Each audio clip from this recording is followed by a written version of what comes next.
Si j'en crois tout ce qu'on me dit en entreprise, l'ennemi numéro 1, c'est le temps. 80% des commerciaux que je croise affirment manquer de temps pour prospecter efficacement. Et quand on regarde un peu plus près la façon dans laquelle ils organisent leur agenda, on se rend compte qu'effectivement, être commercial, c'est pas une promenade de santé et c'est pas une partie de plaisir. Ce sont des fonctions et des gens qui sont systématiquement débordés. Maintenant, quand on y regarde de plus près, ils tombent dans 3 pièges récurrents. Le premier, c'est la procrastination. Notre cerveau a une tendance à essayer de rejeter, non pas par paresse, mais simplement par peur de la douleur et par volonté de l'éviter, tout ce qui nous apparaît difficile. La prospection, c'est ce qui est le plus difficile parce que ça va provoquer chez nous un sentiment de rejet. Donc il est tout à fait normal que tout d'un coup, la perspective de classer nos dossiers, d'aller trier nos mails ou de répondre à des appels d'offres nous paraisse infiniment plus sexy que simplement prendre un téléphone et passer des coups de fil. Les risques de rejet sont effectivement beaucoup plus forts et notre cerveau va avoir tendance à essayer de procrastiner ça, à le remettre au plus tard possible, voire même au pire moment possible.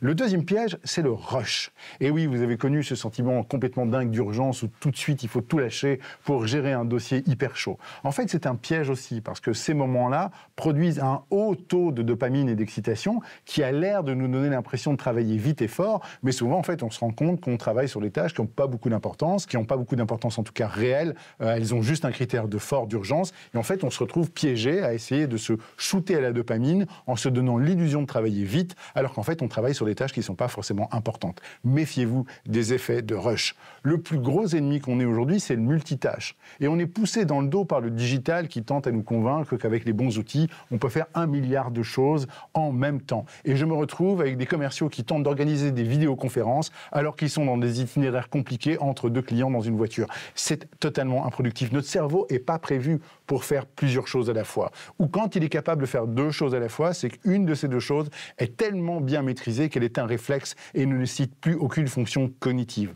Or, si vous passez votre temps à essayer de faire des choses qui vous demandent beaucoup d'habilité, beaucoup d'agilité cognitive en même temps, vous allez à la catastrophe. Résultat, vous êtes toujours dans l'hyperactivité et toujours dans la désorganisation totale. Alors, comment est-ce qu'on sort de ce phénomène-là? C'est pas très compliqué. Il faut d'abord arriver à prendre le temps.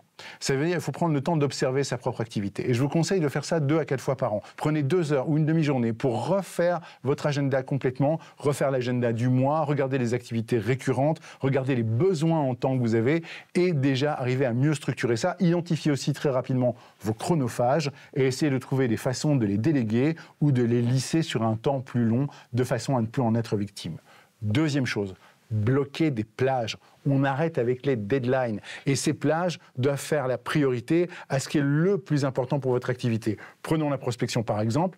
Un agenda commercial bien organisé doit à minima contenir 20 à 30% de son temps consacré exclusivement à la prospection. Et il s'agira à partir du moment où vous avez mis ça dans l'agenda de vous respecter et de respecter votre temps et ne pas accepter d'être interrompu ou dérangé par d'autres tâches qui auraient l'air plus urgentes mais qui en fin de compte sont beaucoup moins importantes que celles d'alimenter votre pipeline.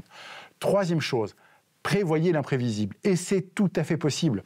Vous vous rappelez peut-être de ce jeu qu'on appelait le taquin quand on était petit, un espèce de puzzle dans lequel il manque une case qui nous permet de glisser toutes les autres. Ce puzzle ne fonctionne qu'à partir du moment où vous avez une case libre. Si vous n'avez pas d'espace pour caser d'autres activités dans votre semaine, vous êtes coincé. Donc, à l'image du taquin, gardez toujours une place de 2 à 3 heures par semaine dans laquelle vous avez prévu de ne rien prévoir sauf des urgences. Et à ces conditions-là seulement, vous pourrez absorber de temps en temps un débord d'activité sans trop de problèmes.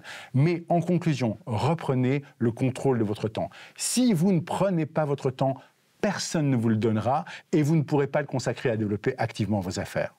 On se retrouve bientôt pour une prochaine consultation de Dr Sales et n'oubliez pas que la santé de votre entreprise dépend avant tout de la santé de vos ventes.